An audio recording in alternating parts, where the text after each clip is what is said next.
This is for Mr. McAfee. You expressed Tuesday night and tonight, the two forums that I've been to this week, that you're going to be tough on crime and that punishment will fit the crime.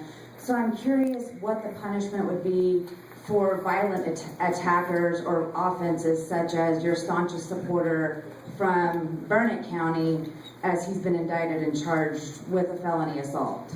Out of order. Oh. That question's out of order. Why? Why is it out of order? Well, I've got to say, the premise of the question doesn't sound like a question seeking information that's useful for voters, but I'll answer your question. Each case, no matter what the case is, no matter what the violent attack is, has to be looked at based on what the merits are of that case. If there is a case of violence, I don't condone violence in any form. I don't condone any violence. As far as my staunchest supporter, he was a supporter of mine, and I assume he still is a supporter of mine, and I have many strong supporters. I have some great supporters in this room, especially the Tea Party that endorsed me. So that's usually left up to the juries. That's usually left up to the judge on punishment. We certainly make recommendations, but you got to look at each case individually. You've got to determine what the facts are in each case. And yes, I believe in being tough on crime. And I believe in looking at all facets of an investigation and being fair and tough.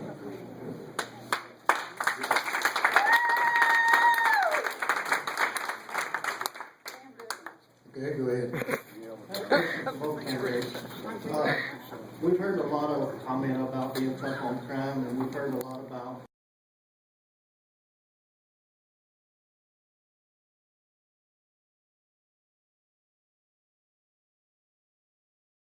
you're going to handle directly yourself, and which ones you're going to pass off to assistants.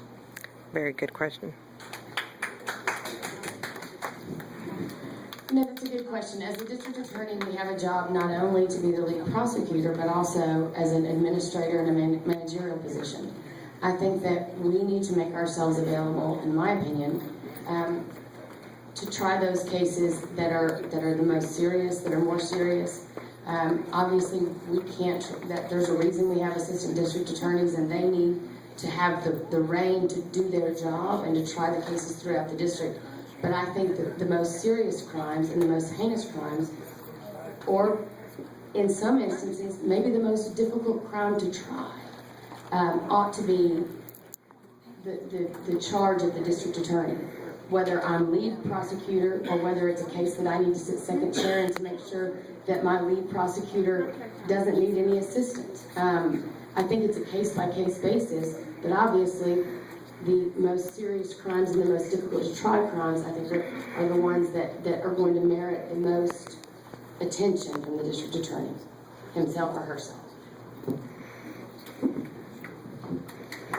That is an excellent question. You know, I've said that children's issues are very important to me, and I've said that child molesters should be behind bars, and they shouldn't be on probation. Well, those are the kind of cases that I plan on trying. I plan on being there. The only time I wouldn't be lead chair or trying that case is if there are two other prosecutors that can do a better job than me. I'm going to get the best prosecutor in there to do the job. But as I stand here, I plan on, if it's a manufacturing case, methamphetamine, I plan on trying. I'm going to have to be in there, have an assistant with me, so we try it together. If it's a child molesting case, I'm going to be there. I ain't going to be trying that case. If it's a violent crime, such as murder, capital murder, you bet. Those are going to be the cases I try. And that's a priority that I would have. I want to be there, be a hands-on district attorney. It is a management issue as well, because a lot of this job is managing all your resources, personnel, money, and equipment. You know, and I've been a manager when I was a lieutenant. That's a management position. We constantly had to manage our priorities of what we were going to be personally involved in. For example, we had a case up here. In 1984, we did an investigation. It required a lot of resources. And so I was hands-on and said, okay, I'm a lieutenant, but I'm going along. We got 910 pounds of weed up here, marijuana, because we wanted to have to prioritize. But I like to be hands-on for the important stuff and the stuff that really needs close supervision. Did I answer the question, sir? Thank you.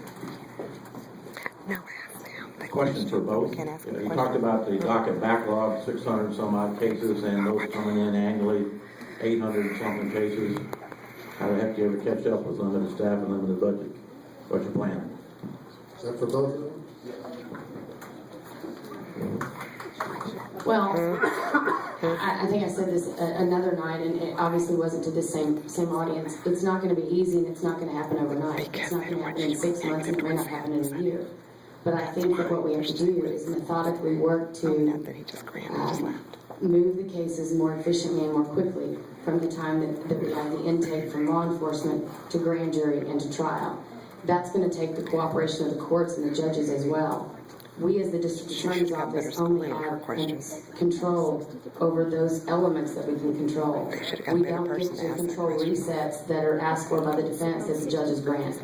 Those are things that we can object to and we can vehemently object to, but that's not something that we can always control. I think what we can control is the length of time between the time that a case gets to the DA's office and it gets to the grand jury, and then the time from indictment to getting it either disposed of or to trial. Those are things that can be done in a methodical, systematic way. They can be done by maintaining an open line of communication with law enforcement, and they can be done by maintaining a good relationship with the court system. It's going to take everyone working together. It can't be done with just one agency or another. But I do believe it's doable. I think that we need to have a systematic way that we deal with intake as it comes in, whether it's assigned to a particular DA or whether certain cases are assigned to a particular DA for intake. There's no reason that we can't, as the cases come in, when we get caught up finally, as the cases come in, deal with the cases on a monthly basis. If we're